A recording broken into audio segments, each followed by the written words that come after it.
امام حسین رضی اللہ تعالیٰ عنہ کو ایک بار اب آپ کی زوجہ نے پیغام دیا، اب ذرا سنیے گا، آپ کی زوجہ محترمہ نے امام حسین کو پیغام دیا کہ ہم نے آپ کے لیے بہترین کھانا اور خوشبو تیار کی ہے،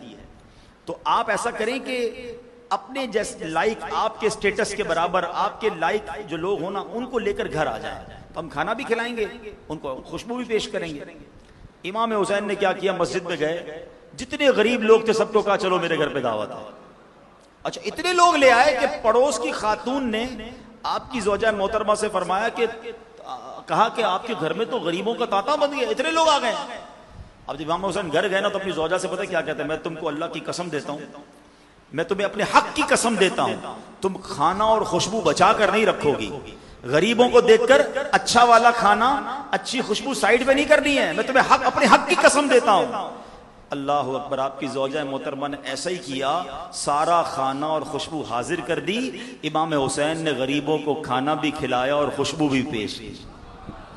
انہیں کپڑے بھی عطا فرمائے، کپڑوں پر خوشبو بھی لگائی۔ اللہ اکبر، یہ گھرانہ میرے حضور کا ہے، یہ تربیت میرے حضور کی ہے۔ آقا یہ تربیت فرماتے کہ غریبوں مسکینوں کے ساتھ برتاؤ کیسا۔ آج ہمارا حال یہی ہے، ہم تحفہ بھی دیتے ہیں تو اپنے جاننے والے کو، گھر پہ بھی جاتے تو اپنے جاننے والے کے، کوشش یہ ہوتی ہے کوئی امیر اپنے گھر بلا لے تو بڑا مزہ آئے گا، تو غریب بلائے تو ٹائم ہی نہیں ہے، میں تو بڑا مصروف آدمی ہوں، پتہ نہیں ہے، ہمارا کوئی ملازم ہمیں بلا لے، کوئی غریب رشتہ دار بلا لے، اس کے لیے ٹائم نہیں، امیروں کے لیے ٹائم ہے۔ ایک بار امام حسن کے بارے میں آتا، کہیں جا رہے تھے، راستے میں فٹ پاتھ پر کچھ فقیر کھا رہے تھے، انہوں نے کہا حضرت ہمارے ساتھ بھی کھائیں نا۔ امام حسن آپ اپنی سواری سے اترے، ان کے ساتھ بیٹھ گئے، کھانا نہیں کھایا، آپ نے فرمایا ہم سید ہیں، ہمارے لیے صدقہ جائز نہیں ہے، لیکن ان کے ساتھ بیٹھے، پھر کہا اچھا تم نے مجھے بلایا نا، اب میری دعوت قبول کرو، میرے گھر پہ بھی آ جاؤ۔ ان روڈ پر بیٹھ کے کھانے والوں کو اپنے گھر لایا اور بہترین کھانا کھلایا۔ یہ ہے کام جو کرنے والا ہے، جو سیکھنے والا ہے۔ ہم کیا یار یہ غریب میرے برابر میں کیوں بیٹھ گیا، آپ ادھر نہیں بیٹھیں گے، آپ ادھر بیٹھیں گے۔ ہماری تو دعوتوں میں بھی انداز اور ہوتے ہیں، ہمارے ساتھ کوئی غریب نہیں بیٹھ سکتا۔ تکبر پھر کس شے کا نام ہے؟